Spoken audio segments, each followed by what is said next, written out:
Hello students, welcome to my channel Tiwari mathematics. देखिए, आज हम एक नया कॉन्सेप्ट स्टार्ट करने जा रहे हैं जो क्लास 11th का चैप्टर 4 है, PMI, principle of mathematical induction.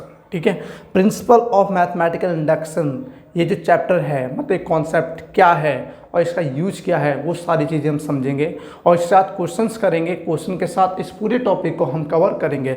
लेकिन कवर करने से पहले हम ये समझते हैं कि एक्चुअली पीएमआई होता क्या है। ठीक है, तो उससे पहले आपको एक बात बता दूं। देखो, आप लोगों ने बहुत से फॉर्मूलेस करे होंगे जिसे हम जनरल फॉर्मूलास कहते हैं। जैसे आपका, अगर मैं सम ऑफ नेचुरल नंबर की बात कहूँ, समझने की कोशिश करना। जैसे सम ऑफ नेचुरल नंबर जो होता है 1 + 2 + 3 डैश प्लस n इक्वल होता है हमारा n+1/2। इसी तरीके से अगर मैं कहूँ sum of square of natural number 1 square 2 square 3 square plus dash plus n equal to n+1 2n+1/6। इसी तरीके से sum of cube of natural number की अगर बात की जाए, ध्यान देना बातों को जो समझाने की कोशिश कर रहा हूँ, ठीक है ना। ये होता है आपका n+1/2 का होल स्क्वायर। ध्यान देना, यहाँ पर देखिए, यहाँ पर मैंने आपके 3 फॉर्मूले लिखे हैं। ये सम ऑफ नेचुरल नंबर है, ये sum of square of natural number है, और ये sum of cube of natural number है। ये जो तीनों फॉर्मूले आपके लिखे हुए हैं, अगर मैं बात कहूँ, ये जो फॉर्मूलेज हैं, मीन्स ये जो स्टेटमेंट हैं, क्या आएंगे, ये स्टेटमेंट जो हैं, ठीक है, ये स्टेटमेंट्स जो हैं वो ट्रू हैं या नहीं हैं। ठीक है, जो ये स्टेटमेंट हैं, मतलब जो फॉर्मूले हैं, ये ट्रू हैं या नहीं हैं फॉर ऑल नेचुरल नंबर। मतलब हम किसी भी नेचुरल नंबर का यूज करें, उन सभी के लिए स्टेटमेंट ट्रू है या नहीं है। इस चीज़ को जो हम प्रूव करते हैं, समझ रही है, मतलब इस स्टेटमेंट को प्रूव करने के लिए जिस कॉन्सेप्ट का हम यूज करते हैं, उसी को ही हम प्रिंसिपल ऑफ मैथमेटिकल इंडक्शन कहते हैं। बात समझ गई। मतलब किसी भी जनरल फॉर्मूले को अगर आपको प्रूव करना है तो उसको हम क्या कर सकते हैं, प्रिंसिपल ऑफ मैथमेटिकल इंडक्शन की हेल्प से उसे प्रूव कर सकते हैं। बात समझ आ गई। ठीक है, तो किसी भी फॉर्मूले को प्रूव करने के लिए हम किसका यूज करते हैं, पीएमआई का। तो आपको एक बात समझ में आ गई कि पीएमआई क्या होता है, कि किसी भी फॉर्मूले को प्रूव करने के लिए जिसका हम यूज करते हैं, जिस टेक्निक का यूज करते हैं, मतलब जिसका यूज करते हैं, वो क्या हमारा प्रिंसिपल ऑफ मैथमेटिकल इंडक्शन है। तो आइए अब हम समझते हैं कि जो प्रिंसिपल ऑफ मैथमेटिकल इंडक्शन है, एक्चुअली इसकी डेफिनेशन क्या है, और डेफिनेशन के साथ साथ कि मैथमेटिकल इंडक्शन किसे कहते हैं। ठीक है, तो मैं यहाँ पे टॉपिक डाल रहा हूँ, principle of mathematical induction, principle of mathematical induction. ठीक है, तो इसे रफ कर देते हैं।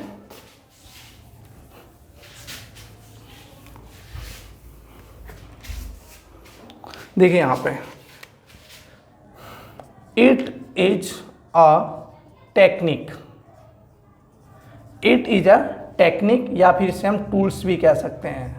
ठीक है, it is a technique which is used to prove another statement। मतलब it is a technique, a tools which is used to prove another statement, या फिर आप इसे मैथमेटिकल स्टेटमेंट भी कह सकते हो। क्या कह सकते हो, मैथमेटिकल स्टेटमेंट भी कह सकते हैं। और इसी को आप, अगर मैं अपने वर्ड्स में कहूँ, तो जनरल फॉर्मूलाज भी कह सकते हो। मतलब जनरल फॉर्मूला को प्रूव करने के लिए जिस टेक्निक का, जिस टूल्स का यूज करते हैं, उसी को हम क्या कहते हैं, पीएमआई कहते हैं। तो आपको समझ में आ गया होगा कि पीएमआई क्या होता है। ठीक है, ये तो इसके डेफिनेशन हो गए। तो हमें ये बात तो समझ में आ गई कि प्रिंसिपल ऑफ मैथमेटिकल इंडक्शन क्या है, लेकिन एक्चुअल में मैथमेटिकल इंडक्शन क्या है। ठीक है, ये क्वेश्चन जरूर आपके दिमाग में होगा कि मैथमेटिकल इंडक्शन, ये तो आपकी एक टेक्निक हो गई पूरे, उस टेक्निक का नाम है प्रिंसिपल ऑफ मैथमेटिकल इंडक्शन। तो थोड़ा सा हम समझते हैं कि मैथमेटिकल इंडक्शन क्या होता है। ध्यान देना यहाँ पे, देखो बेसिकली हम मैथमेटिकल इंडक्शन को 2 पार्ट्स में डिवाइड कर लेते हैं। मैथमेटिकल इंडक्शन, ध्यान देना 2 पार्ट्स का मतलब यहाँ पे दो टॉपिक नहीं है, सिर्फ दो वर्ड्स हैं। मैं मैथमेटिकल इंडक्शन को दो पॉइंट्स में आपको समझा रहा हूँ। एक पॉइंट्स तो है आपका डिडक्शन, क्या हमारा डिडक्शन, और दूसरा पॉइंट जो है वो है आपका इंडक्शन। अब समझिए डिडक्शन और इंडक्शन क्या है, ध्यान देना पॉइंट्स पे जो आपको समझाने की कोशिश कर रहा हूँ, डिडक्शन और इंडक्शन। देखो यहाँ पे डिडक्शन क्या है, बहुत ही शॉर्ट फॉर्म में एक ही वर्ड में आपको समझाने की कोशिश करूँगा, बहुत आसानी से समझना। देखो यहाँ पे अगर कोई आपका एक जनरल फॉर्मूला है, जनरल फॉर्मूला, तो जनरल फॉर्मूला को ना कह के यहाँ पे मैं जनरल केस कहता हूँ। जनरल केस को स्पेसिफिक केस में कन्वर्ट करते हैं। ध्यान देना, जनरल केस को स्पेसिफिक केस में लेना डिडक्शन है, और इसी तरीके से कि जो आपके एक स्पेसिफिक केस आ रहे हैं उन स्पेसिफिक केस को हम जनरल फॉर्म में, किस फॉर्म में, जनरल केस या फिर जनरल फॉर्म में, या फिर इसे मैं कुछ और वर्ड से भी इंडिकेट कर रहा हूँ, या फिर जनरल फॉर्मूला की फॉर्म में लिखें, उसको जनरल फॉर्मूला की फॉर्म में लिखें, in the form of n, जहाँ पे एन क्या हो, एक आपका पॉजिटिव इंटीजर हो। चलो इसको नहीं लिखते, इतना लिख देते हैं। मतलब सीधी सी बात यह है, कोई भी स्पेसिफिक केस हो, उस स्पेसिफिक केस को एन की फॉर्म में, एक फॉर्मूले की फॉर्म में रिप्रेजेंट करना, एक फॉर्मूले की फॉर्म में रिप्रेजेंट करना ही क्या कहलाता है, इंडक्शन कहलाता है। जैसे एग्जांपल लेता हूँ यहाँ पे, ध्यान से समझना बहुत। अगर मैं एक बात कहूँ, ध्यान देना बात को, ये एग्जाम्पल समझ लो, इसी एग्जाम्पल के साथ ये सारा हमारा कॉन्सेप्ट खत्म हो जाएगा। देखो अगर मैं आपको एग्जाम्पल दूँ, कहूँ जैसे 8 है, 8 इज अ इवन नंबर। देखो मैंने पहला पॉइंट लिखा आपको, 8 क्या है, ध्यान समझना, 8 इज अ इवन नंबर। अब देखो यहाँ पे जो ये 8 है, इसको मैं इस टाइप से लिख सकता हूँ, 8 इज डिविजिबल बाय 2। पहला पॉइंट मतलब 8 इज डिविजिबल बाय 2। या फिर मैं ये कह सकता हूँ कि एनी नंबर, कोई भी नंबर हो, any number is divisible by 2 is even number. अगर कोई भी नंबर अगर आपका 2 से डिविजिबल है तो वो क्या है, आपका एक इवन नंबर है। या अब मैं लिख सकता हूँ यहाँ पे 8 इज अ इवन नंबर। तो भाई ध्यान से बात समझना, यहाँ पे देखो क्या करा गया है, हमने क्या करा, जो 8 जो है वो एक इवन नंबर है। इस 8 जो इवन नंबर था ना, इसको मैंने लिख दिया 8 इज डिविजिबल बाय 2। इसी को मैंने लिख दिया कि any number which is divisible by 2 is even number, और इसी को मैंने लिख दिया ये। मतलब देखो यहाँ पे ध्यान से देखना, ये वाला जो पॉइंट था, ये वाला जो पॉइंट था, हम कह सकते हैं ये वाला पॉइंट एक जनरल पॉइंट था, या कह सकते हैं एक जनरल केस था। इस जनरल केस को मैंने स्पेसिफिक केस में कन्वर्ट कर दिया। किस में कर दिया, स्पेसिफिक केस में कन्वर्ट कर दिया। देखो जो जनरल केस था, उस जनरल को मैंने अलग अलग केस में रिप्रेजेंट कर दिया। एक केस ये बना दिया, एक केस ये बना दिया, एक केस ये बना दिया। मतलब जनरल फॉर्म कही जाए तो 8 एक इवन नंबर है, और उसको अलग अलग केसेस में रिप्रेजेंट कर रहे हैं। तो जो ये स्पेसिफिक केस हैं, ध्यान देना, जो मैंने इस स्पेसिफिक केस में इसे कन्वर्ट कर दिया, ये तो हो गया आपका एक डिडक्शन। क्या हो गया हमारा, ये डिडक्शन, ठीक है। और इस डिडक्शन को, ये इन सभी स्पेसिफिक केस को, ध्यान देना, इन सभी स्पेसिफिक केस को एक जनरल फॉर्म में रिप्रेजेंट करना, यही हमारा क्या कहलाता है, इंडक्शन। इसी को हम क्या बोलते हैं, इंडक्शन कहते हैं। आई होप समझ बात आ गई होगी कि क्या इंडक्शन है, क्या हमारा डिडक्शन है। कहने मतलब कुछ नहीं है, जैसे आपका कोई एक जनरल फॉर्मूला है, उस जनरल फॉर्मूले को हम अलग अलग केसेस में रिप्रेजेंट करें तो वो डिडक्शन है। तो सीधी बात है, अलग अलग केस में रिप्रेजेंट ना करके एक जनरल फॉर्म प्रोवाइड करना, मतलब एक फॉर्मूला बना देना। जैसे आपका ये हो गया ना, आपका जैसे मुझे पता है 1 + 2 + 3, इन तीनों का सम कितना होगा, आपका 6 होगा। अगर मेरे को 1 + 2 + 3 + 4, इन सबको क्या अगर 4 थी 7 और 2 9 और एक 10, बात समझ रहे हो बात को। इसी तरीके से अगर मैं 1 + 2 + 3 + dash dash dash dash dash n terms को ऐड करूं, यार बहुत प्रॉब्लम हो जाएगी ना, बहुत सारे नंबर्स आ जाएंगे। तो क्या करूं मैं, इन जो ये स्पेसिफिक केस आ रहे हैं, इन स्पेसिफिक केस को एक जनरल केस या जनरल फॉर्मूला की फॉर्म में रिप्रेजेंट कर दूं, जिससे कोई भी वैल्यू हो, कितनी भी टर्म्स को मैं ऐड कर रहे हो, उससे हम डायरेक्ट आंसर निकाल सकें, मीन्स n+1/2। तो ये जो निकल के आया, ध्यान देना, ये जो निकल कर आ रहा है n+1/2, ये हो गया आपका इंडक्शन। क्या हो गया ये हमारा इंडक्शन।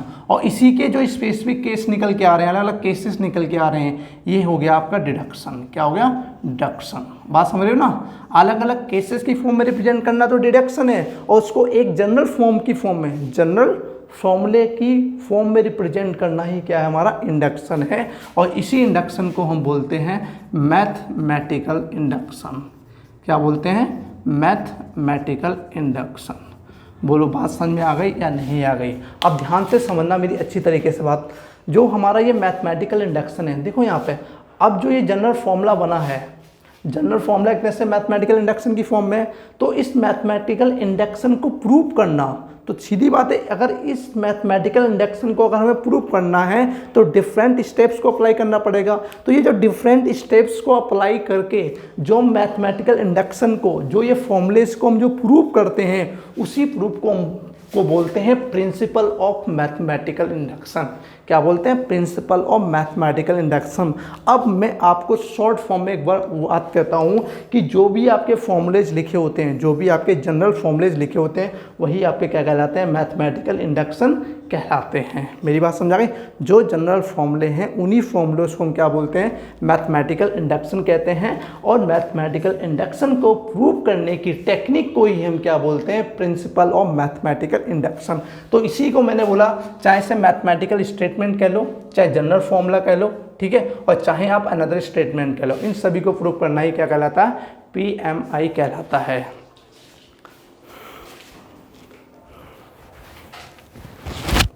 ठीक है, तो आई होप आपको ये बात समझ में आ गई होगी कि PMI principle of mathematical induction क्या है। अगर आपको ये बात समझ में आ गई है तो अब हम अपने कॉन्सेप्ट पे आ सकते हैं कि PMI किसी भी स्टेटमेंट को हम कैसे प्रूव कर सकते हैं। तो उसके लिए मैं एक एग्जांपल लूँगा और एक एग्जांपल लेके, ठीक है, आपको पूरा का पूरा जो कॉन्सेप्ट है प्रिंसिपल ऑफ मैथमेटिकल इंडक्शन का, वो पूरा कॉन्सेप्ट मैं आपको क्लियर करूँगा। ठीक है, तो एक बार इसकी जो डेफिनेशन है इसको कॉपी कर लो, छोटा सा कॉन्सेप्ट है, इसे आप कॉपी कर लो, जिससे आपको ये पता रहेगा कि इंडक्शन डिडक्शन क्या है, ठीक है, मैथमेटिकल इंडक्शन क्या है। फिर हम नेक्स्ट मतलब क्वेश्चन स्टार्ट करते हैं। फिर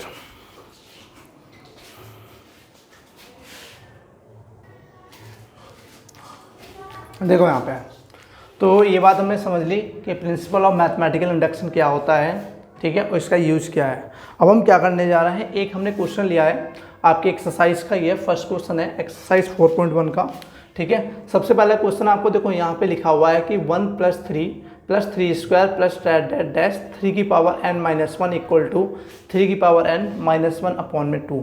आपको एक ये फॉर्मूला कहा जाए, एक फॉर्मूला गिवन है आपको, या कहा जाए एक स्टेटमेंट गिवन है, आपको इस स्टेटमेंट को प्रूव करके दिखाना है कि ये ट्रू है। ठीक है, तो ध्यान देना, आपको इसमें कॉन्सेप्ट क्या है, इस क्वेश्चन के साथ जो जो मैं स्टेप्स अप्लाई करते हुए चलूँगा वही स्टेप्स आपको फॉलो करने हैं। यही स्टेप्स इस कॉन्सेप्ट का मतलब इस टॉपिक का कॉन्सेप्ट है आपका, जो स्टेप्स करने वाला हूँ। तो ध्यान देना, सबसे पहला जब आप सॉल्व करना स्टार्ट करोगे तो सबसे पहला स्टेप ये है कि जो भी आपको स्टेटमेंट गिवन हो उसको लेट कर लो, let Pn be given statement.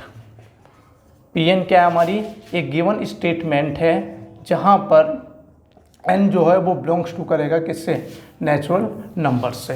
पहली चीज़ ये है, आप यहाँ पे इस स्टेटमेंट को सबसे पहले ऐसे लिख लो, Pn 1 + 3 + 3² + डैश डैश डैश + 3 की पावर n-1 3 की पावर n-1/2।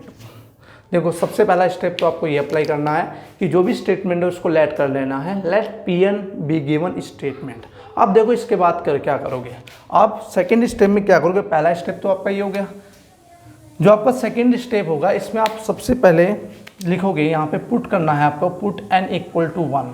क्या पुट करोगे, n = 1।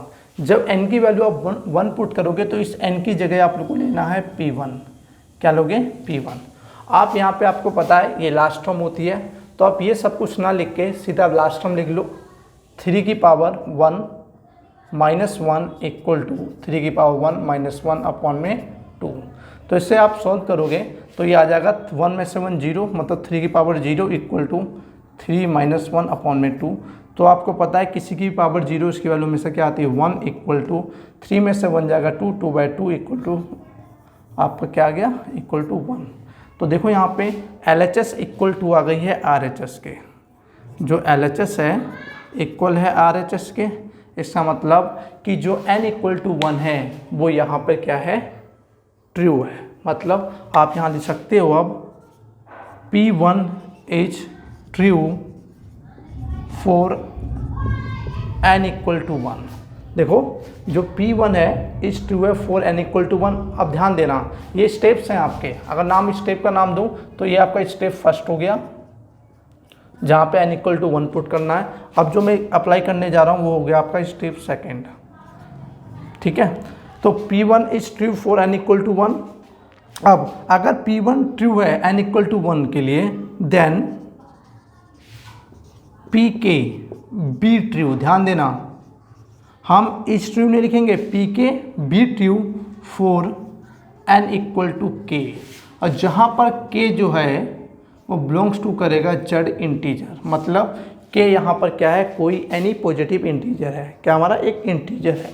अब यहाँ पे ध्यान देना जहाँ पे देखो n की जगह मैंने k पुट किया है, तो जहाँ भी आपको n नज़र आ रहा है वहाँ पे आप k अप्लाई कर दो। मतलब अगर स्टेटमेंट को लिखूँ मैं 1 + 3 + 3 square plus dash dash dash plus 3 की power k minus 1 equal to 3 की पावर k माइनस 1 अपॉन में 2, और इसको आपको बना देना है इक्वेशन फर्स्ट। क्या बना देना है इक्वेशन फर्स्ट। ध्यान रखना जहाँ पे n लिखा हुआ था उस n की जगह हमने क्या पुट किया k पुट किया है, तो 3 की पावर k माइनस 1 हो गया इक्वल टू 3 की पावर k माइनस 1 अपॉन में 2। ये हमारी इक्वेशन हो गई फर्स्ट। अब देखो जो इक्वेशन आपकी फर्स्ट हुई है, अब आपको जो नेक्स्ट स्टेप अप्लाई करना है स्टेप 3। स्टेप 3 के अंदर आपको क्या करना है, देखो हमने n की वैल्यू 1 पुट की तो स्टेटमेंट ट्रू हो गई, n की वैल्यू k पुट की है तब भी स्टेटमेंट ट्रू है। तो n की वैल्यू Pk प्लस 1, ध्यान देना अब n की वैल्यू में क्या पुट कर रहे हैं k plus 1, Pk plus 1 will be true. ध्यान देना will be true for n equal to k plus 1। मतलब जब n इक्वल टू 1 पुट करते हैं तब स्टेटमेंट हमारी ट्रू हो सकती है। n की वैल्यू हमने k पुट की जब भी ट्रू हो सकती है, तो n की वैल्यू k प्लस 1 है तब भी क्या होगा स्टेटमेंट ट्रू होगी। तो इसको हमें प्रूव करना पड़ेगा। मतलब अब आपको यहाँ पे लिखना होगा we have to prove that, we have to prove that. क्या प्रूव करना है कि 1 + 3 square plus dash dash dash plus 3 की पावर जो n है n की जगह लिखो k plus 1 minus 1 equal to 3 की power k plus 1 minus 1 upon में 2। हाँ जी, शायद आपको यहाँ तक समझ में आ गया होगा कि यहाँ तक हमने क्या किया है 1 + 3 square plus dash dash dash plus 3 की पावर n की जगह हमने क्या पुट किया k प्लस 1 और माइनस 1 इक्वल टू 3 की power k plus 1 minus 1 upon में 2। मतलब इस वाली साइड को इस वाली साइड के आपको इक्वल लाना है। ध्यान देना बात को, जो मैंने यहाँ तक किया है, जो मैंने आपका यहाँ से लेके यहाँ तक किया है, कोई भी क्वेश्चन हो PMI को आपको यहाँ से यहाँ तक सेम टू सेम ऐसे ही एज इट इज़ आपको स्टेप्स फॉलो करने हैं और ऐसे ही लिखना है। बस चेंजेस क्या आएगा, चेंज आएगा सिर्फ और सिर्फ आपकी स्टेटमेंट चेंज होती रहेंगे। मतलब कोई डिफरेंट जो भी क्वेश्चन होगा उसी के हिसाब से स्टेटमेंट आपकी चेंज आएगी, पर स्टेप से ही अप्लाई होंगे। पहले स्टेप में क्या करोगे n इक्वल टू 1 पुट करोगे, दूसरे स्टेप में क्या करोगे n की वैल्यू k पुट करोगे, और तीसरे स्टेप में क्या अप्लाई करोगे n की वैल्यू k प्लस 1 पुट करोगे। अब यहाँ से हम क्या करेंगे, जो आपकी ये LHS है इस LHS को हम लेंगे। मतलब यहाँ से सॉल्यूशन स्टार्ट है आपका, ठीक है, टेकिंग LHS। अब देखो LHS क्या है यहाँ पे, वो हमें दे रखी है 1 + 3 + 3 square plus day dash dash plus ध्यान देना मेरी बात को, ये 3 की पावर k+1 है, ध्यान देना, n की वैल्यू k+1 है, यहाँ समझो आप, n की वैल्यू k+1 है, k+1 से पहली वैल्यू कौन सी आएगी, k आएगी, मतलब k के बाद क्या होता है k+1, ठीक है ना। मतलब आपको इतना समझ लेना है, थोड़ा सा सिर्फ ध्यान रखना है, जो आपने ये लिखा है 3 की पावर k+1 -1 लिखा है, इससे पहले आप ये वाले टर्म लिखोगे 3 की पावर k-1, फिर बाद में आप ये वाला स्टेप लिखोगे 3 की पावर k+1 और -1। बोलो बात समझ में आई या नहीं समझ में आई। देखो यहाँ पे अगर आपका 1 है, 2 है, 3 है, 4 है, जैसे 4 है, 4 को मैं लिख सकता हूँ 3+1 और इससे पहली वाली टर्म क्या है 3। अगर मैं ध्यान दो, अगर मैं 3 को रिप्लेस कर दूँ k से, तो ये वाली टर्म हो गई k+1, इससे पहली वाली टर्म क्या हो जाएगी आपकी k। बात समझ आ गई होगी। इस वजह से मैंने कहा है कि n की वैल्यू k+1 हो, k+1 से पहले आपको n की वैल्यू k वाले टर्म्स का यूज करना है। क्यों यूज करना है वो भी आपको समझ में आ जाएगा, ठीक है। यहाँ तक बात समझ में आ गई होगी आपके। अगर यहाँ तक आप समझते हो, ठीक है ना, अगर यहाँ तक बात समझ में आ गई है आपके, तो देखो सिंपल सा, देखो यहाँ से आपको दिख रहा है, यहाँ से बिल्कुल यहाँ से यहाँ तक लो, पूरा यहाँ से आ जाओ इक्वेशन फर्स्ट पे। देखो यहाँ से लेके यहाँ तक, यहाँ से लेके यहाँ तक, ये पूरी स्टेटमेंट देखो यहाँ पे सेम है। क्या मैं इसकी जगह इसका यूज़ कर सकता हूँ? कर सकता हूँ ना, क्योंकि देखो 1 से लेके 3 की पावर k-1 इक्वल टू क्या है 3 की पावर k ये है, तो मैं इस पूरे की जगह क्या यूज़ कर सकता हूँ, ये यूज़ कर सकता हूँ। तो मैं यहाँ पे लिख दूंगा यूजिंग इक्वेशन फर्स्ट का यूज करके इसकी जगह लिखूंगा 3 की पावर k-1 अपॉन में 2 प्लस 3 की पावर k+1 -1। अब ध्यान देना मेरी बात को, देखो यहाँ तक, देखो दिस स्टेप, इस स्टेप तक हर क्वेश्चन में सेम होगा। मतलब जो आपने यहाँ तक स्टेप्स अप्लाई किए हैं वो हर क्वेश्चन में सेम रहेगा।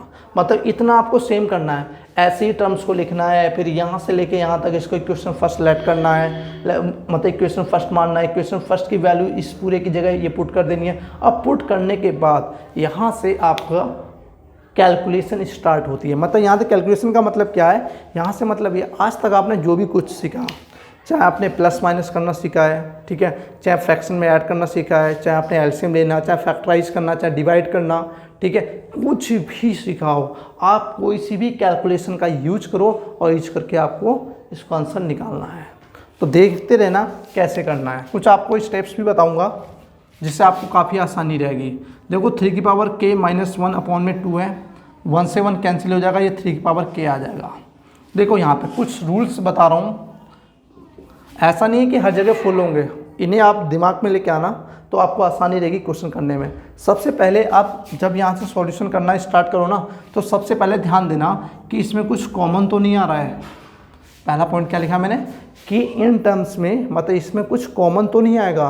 पहला पॉइंट ये है, अगर कॉमन आ रहा है या नहीं आ रहा है जो भी है, पहला स्टेप देना कॉमन। अगर कॉमन कुछ आ रहा है तो कॉमन ले लो, नहीं आ रहा है तो छोड़ो। फिर दूसरे स्टेप पे आपको लेना है एलसीएम। क्या लेना है? एलसीएम। सीधी बात है, फ्रैक्शन में टर्म्स होती हैं, अगर फ्रैक्शन में है तो आपको दूसरे स्टेप में क्या करना है, एलसीएम लेना है। एलसीएम लेने के बाद ध्यान देना, एलसीएम लेने के बाद फिर आपको उसे सिंप्लीफाई करना है। सिंप्लीफाई का मतलब ये है कि जो भी सॉल्व हो सके, जो भी सॉल्व हो सके उसे सॉल्व कर लेना, और सॉल्व होने के बाद आप देख लेना कि कहीं कोई हमारी अलजेब्रिक आइडेंटिटी तो अप्लाई नहीं हो रही है। अलजेब्रिक आइडेंटिटी, ध्यान देना, कहीं अलजेब्रिक आइडेंटिटी तो यूज नहीं हो रही है। अगर अलजेब्रिक आइडेंटिटी यूज हो रही है, यूज करने ज़रूरी है वहाँ पे, ये आपको देखना है यहाँ पे। वो आप जैसे जैसे क्वेश्चन करोगे, कैलकुलेशन करोगे तो आपको करना अपने आप आ जाएगा, ठीक है। अगर उसके बाद में हो सकता है ज़रूरत पड़ जाए आपको फैक्टराइज करने की, किसकी? हो सकता है फैक्टराइजेशन भी हो सकता है। अगर फैक्टराइज करना पड़े तो आप फैक्टराइज भी करोगे। ये 5 स्टेप्स हैं जो क्वेश्चन करते हुए, कैलकुलेशन करते हुए आपको ध्यान देना है कि पहले कॉमन देख लो, कुछ कॉमन आ रहा है। जैसे इस वाले क्वेश्चन में देखूं कि इसमें कुछ कॉमन आ रहा है, इसमें कुछ भी कॉमन नहीं आ रहा। क्यों? यहाँ 3 की पावर k तो है, यहाँ भी है, पर प्रॉब्लम ये है यहाँ 3 की पावर k के साथ -1 लिखा हुआ है, इस वजह से 3 की पावर k को हम कॉमन नहीं ले सकते हैं। दूसरा स्टेप तो कॉमन तो ले नहीं सकते, पहला स्टेप तो हो गया। अब दूसरा स्टेप देखो, क्या एलसीएम ले सकता हूँ मैं?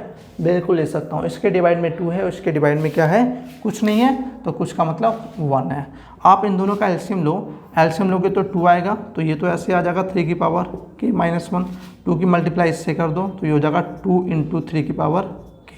अब ध्यान दो, ये 3 की पावर k है, इसको इसके साथ लिख लो 3 की पावर k, ठीक है, और जो -1 है इसको आप यहाँ लिख दो, ये हो गया आपका, ठीक है। अब यहाँ पे देखो, अब देखो यहाँ पे देखो, सिंप्लीफाई अगर मैं करता हूँ, आपको पता है सिंप्लीफाई में क्या है, यहाँ 3 की पावर k आ रहा है और यहाँ भी 3 की पावर k है। इन दोनों में ध्यान से देखो 3 की पावर k कॉमन आ रहा है। क्या आ रहा है हमारा? इन दोनों में 3 की पावर k कॉमन आ रहा है, तो आप यहाँ से इन दोनों में 3 की पावर k को कॉमन लोगे।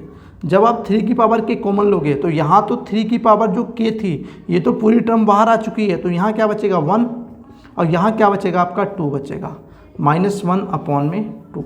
अब इसको सिंप्लीफाई करो, जब आप सिंप्लीफाई करोगे 2 और 1 कितना हो जाएगा आपका? 3, तो 3 × 3 की पावर k -1/2। बोलो यहाँ तक मेरी बात समझ आ गई? क्लियर है यहाँ तक? अब यहाँ से थोड़ा सा रह गया हमारा, तो इसके लिए थोड़ा सा मुझे जगह चाहिए होगी, उसके लिए मुझे थोड़ा रफ करना पड़ेगा। आई होप आप लोगों ने ये कॉपी कर लिया होगा, और कॉपी ना कराओ तो वीडियो को पॉज करके आप इसे कॉपी कर सकते हो, ठीक है ना। तो इसको मैं रफ करने जा रहा हूँ, फिर इसके आगे का मैं यहाँ पे सॉल्व करता हूँ।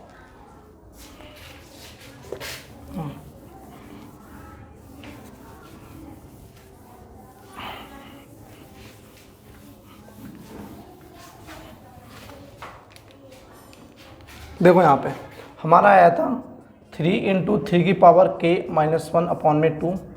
आप देखो यहाँ पे 3 की पावर 1 और यहाँ पे है 3 की पावर k। देखो यहाँ पे इन दोनों का बेस क्या है? बेस सेम है। अगर बेस सेम है तो पावर ऐड हो जाती है, आपको सभी को पता है, k + 1 -1/2। ये हमारा निकल के आ गया।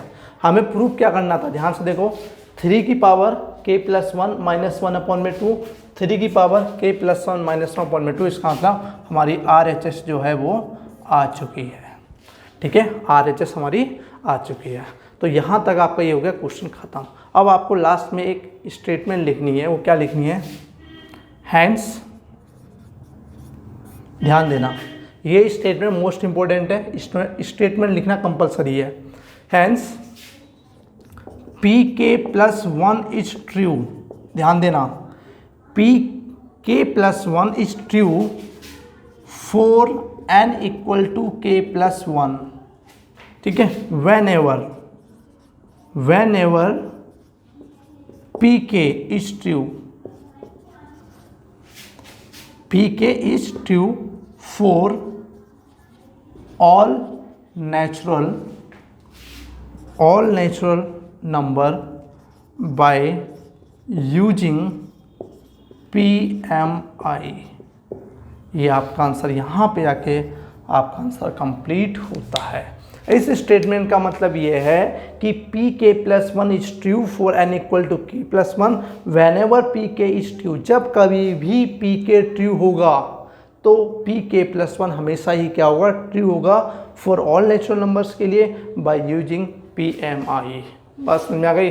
तो ये आपका क्वेश्चन ख़त्म होता है, और इसी क्वेश्चन के साथ इस प्रिंसिपल ऑफ मैथमेटिकल इंडक्शन का जो कॉन्सेप्ट है वो भी हमारा यहीं पे ख़त्म होता है। तो मैंने आज आपको ये बात समझा दी कि principle of mathematical induction actual में है क्या, ठीक है, PMI क्या है, उसका यूज क्या है, किस तरह से किसी भी फॉर्मूले को या किसी भी स्टेटमेंट को हम किस तरीके से प्रूव कर सकते हैं। पहली चीज़ ये मैथमेटिकल इंडक्शन क्या है, एक्चुअल में जो फॉर्मूलेज होते हैं उन्हीं को हम एक तरह से मैथमेटिकल इंडक्शन कहते हैं। दूसरी बात, तीसरी बात मैंने आपको ये बताया कि ये जो कॉन्सेप्ट है, इस कॉन्सेप्ट के अंदर आपको स्टेप बाय स्टेप चलना है, स्टेप बाय स्टेप चलना है, जिसमें आपको क्या करना है, 3 स्टेप्स का यूज करना है।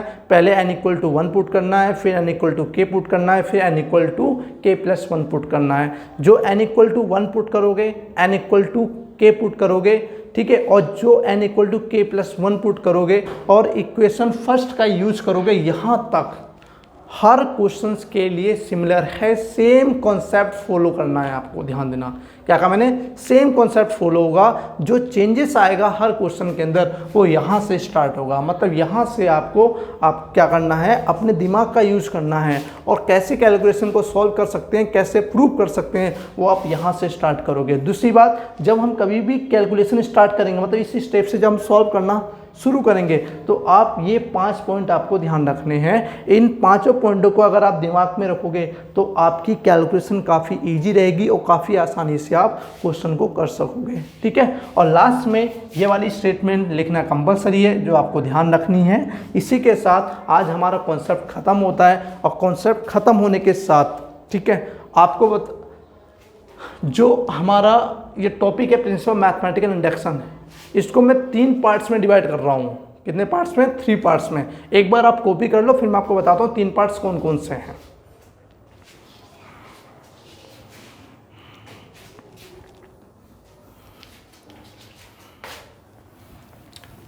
देखें यहाँ पे,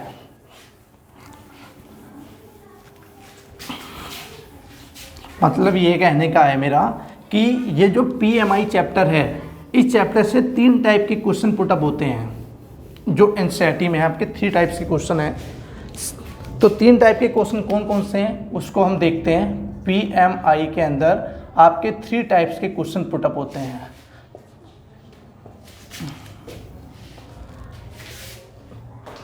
तो फर्स्ट टाइप का तो क्वेश्चन ये हो गया, जैसे मैंने अभी जो किया था क्वेश्चन, जो अभी क्वेश्चन किया था, फर्स्ट टाइप का तो क्वेश्चन ये हो गया, जैसे आपका 1 + 3 था, +3² था, लाइक दिस, इस टाइप से क्वेश्चन था, ठीक है। एक बार क्वेश्चन में लिख देता हूँ।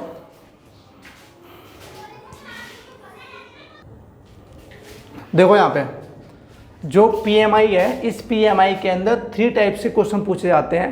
पहला क्वेश्चन आता है ये वाला जो मैंने यहाँ पे लिखा है, देखो यहाँ पे साइन बनाए =, ठीक है। फर्स्ट टाइप के जो क्वेश्चन होते हैं वो =, के बेस पर होते हैं। मतलब आपको फॉर्मूलेज या कह सकते हो जो स्टेटमेंट गिवन होगी वो =, की फॉर्म में गिवन होगी, सबसे पहला।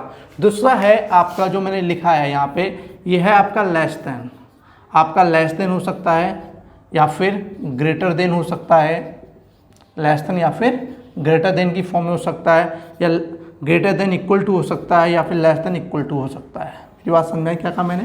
पहला हो गया आपका =, की फॉर्म का क्वेश्चन, दूसरा हो गया लेस देन और ग्रेटर देन की फॉर्म का क्वेश्चन, और थर्ड जो आता है लाइक इस टाइप का, जैसा आपका ये लिखा हुआ आपको दिखाई दे रहा होगा कि 10 × 2n - 1 + 1 is divisible by 11, divisible by 11।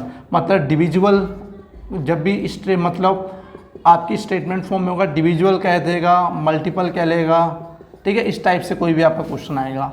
तो मतलब हम कह सकते हैं कि प्रिंसिपल ऑफ मैथमेटिकल इंडक्शन जो है, इसमें 3 टाइप के क्वेश्चन पुटअप होते हैं। =, की फॉर्म में हो सकते हैं, लेस देन ग्रेटर देन की फॉर्म में हो सकते हैं, और डिविजल और मल्टीपल की फॉर्म में हो सकते हैं। तो सबसे पहला जो हमारा चैप्टर है, इस चैप्टर के मैंने आज आपको एक क्वेश्चन कराया, वो भी =, के बेस पे करवाया है, ठीक है। तो हम वीडियो को 3 पार्ट्स में डिवाइड करेंगे। तो फर्स्ट पार्ट तो आपका ये हो गया, जिसमें सेकेंड पार्ट में आपको ग्रेटर देन लेस देन की क्वेश्चंस कराऊंगा आपको, ग्रेटर देन और लेस देन की फॉर्म में, और थर्ड जो पार्ट होगा उस थर्ड पार्ट में मैं आपको इस टाइप के क्वेश्चन कराऊंगा। मतलब 3 पार्ट में आपका ये चैप्टर खत्म हो जाएगा। तो मेरी बात समझ में आ गई होगी आपको, ठीक है। तो आपको एक काम करना, जो =, के बेस पर जो भी NCERT में क्वेश्चन रखे हैं उन्हें आपको करने ज़्यादा, और करने बाद जो भी आपको प्रॉब्लम्स आती हैं, मतलब जो भी आप क्वेश्चन पूछना चाहते हो, उन क्वेश्चंस को आप कमेंट बॉक्स में आप लिख कर बता सकते हो। उन्हीं क्वेश्चनों को मैं आपको करवा दूंगा नेक्स्ट क्लास में, मतलब वीडियो उसी पे आपकी बना दी जाएगी। प्लस और इसके बाद आप नेक्स्ट कौन से चैप्टर पे आप वीडियो चाहते हो वो भी आप कमेंट बॉक्स में आप बता सकते हो, फिर उसी टॉपिक पे आपकी वीडियो बना दी जाएगी। आज के लिए हम लेक्चर अपना यहीं पे कंप्लीट करते हैं। तब तक के लिए bye bye, take care, next video में मिलते हैं।